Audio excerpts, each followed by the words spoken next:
O Estado é só uma ferramenta da classe dominante? Ou pode ser mais do que isso? Para a corrente de pensamento neomarxista, a resposta é um sonoro sim.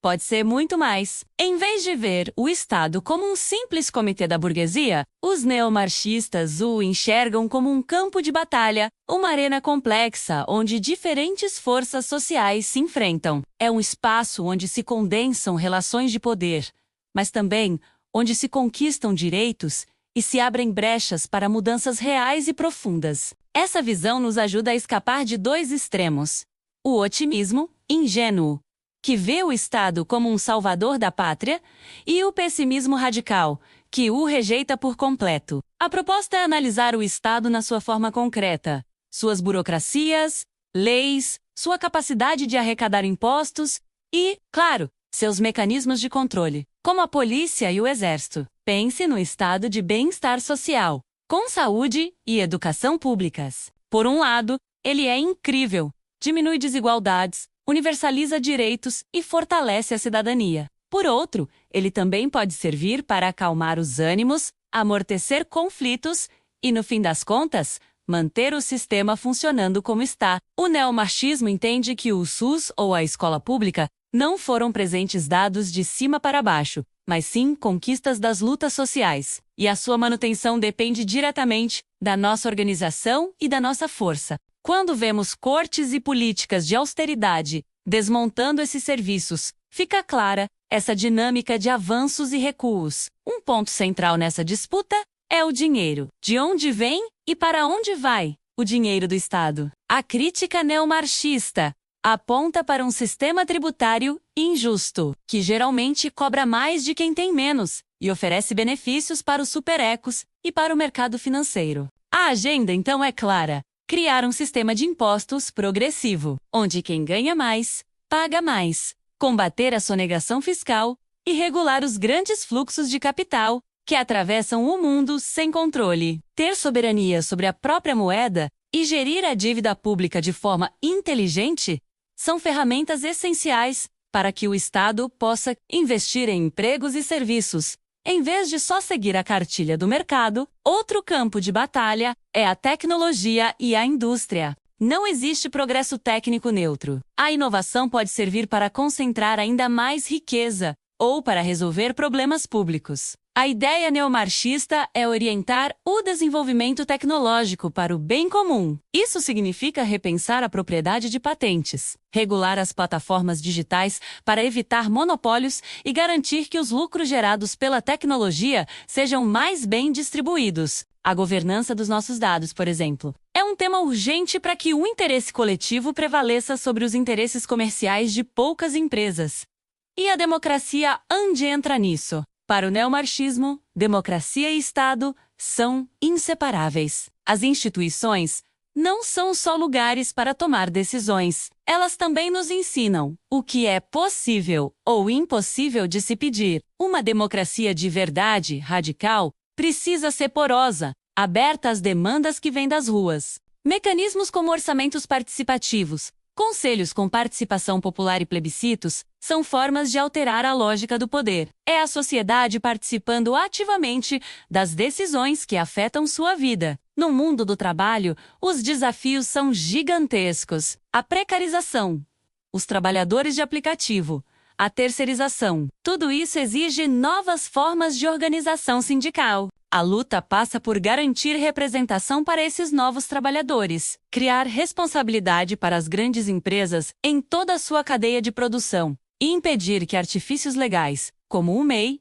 sejam usados para fraudar direitos trabalhistas. É uma busca constante para reequilibrar a balança entre capital e trabalho. A crise climática também entra nessa equação como um eixo estratégico. Não dá para falar de futuro sem falar de transição ecológica, mas essa transição precisa ser justa. Isso significa criar empregos verdes, requalificar trabalhadores e garantir que a mudança para uma economia sustentável não penalize os mais pobres. Ter controle público sobre setores estratégicos como energia, saneamento e transporte pode ajudar a coordenar os investimentos necessários, baratear os serviços e garantir que a sustentabilidade ande de mãos dadas com a inclusão social. Para países do sul global, como o Brasil, a situação é ainda mais complexa. Nossa posição subordinada na economia mundial limita nossa capacidade de ação. Por isso, a integração regional com nossos vizinhos, a criação de bancos de desenvolvimento fortes e a busca por alternativas ao dólar são cruciais. O objetivo não é se fechar para o mundo, mas sim ganhar autonomia para definir nossas próprias prioridades, sem viver sob a chantagem constante dos mercados financeiros internacionais.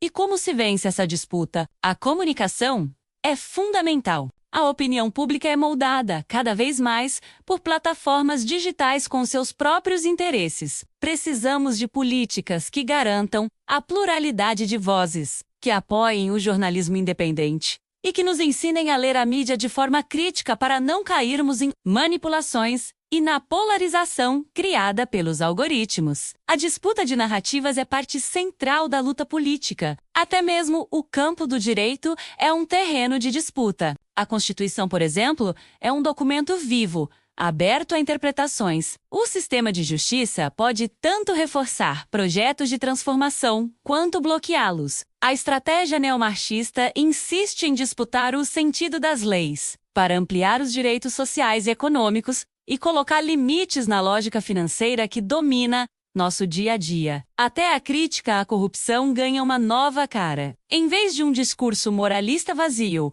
que muitas vezes só serve para atacar o Estado, a análise se aprofunda. A corrupção floresce onde há falta de transparência e captura do Estado por interesses privados. O combate real passa por mais controle social, rastreabilidade do dinheiro público e simplificação de processos. Atacando as causas estruturais do problema, a transformação social, nessa perspectiva, não acontece com um passe de mágica. Ela exige paciência, organização, alianças e a conquista de vitórias parciais, que vão, pouco a pouco, mudando o cenário e abrindo caminho para passos maiores. As reformas não são o contrário da revolução. Muitas vezes, elas são o caminho possível para mudanças profundas, desde que apontem para um horizonte que vá além da simples gestão do que já existe. Por isso, a educação política é tão importante. Movimentos e partidos precisam investir em formação, em análise da realidade e em uma comunicação que seja acessível a todos. É preciso construir uma narrativa forte e coerente,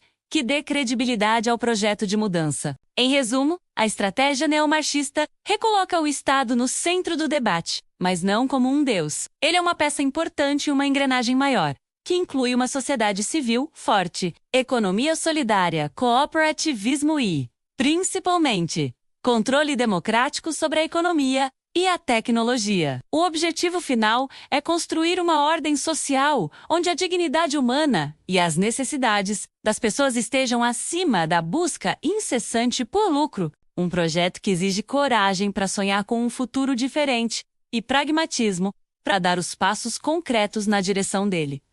Obrigado por assistir. Se você gostou dessa análise, não se esqueça de curtir o vídeo, se inscrever no canal e compartilhar com quem se interessa pelo tema. Tchau! Até a próxima!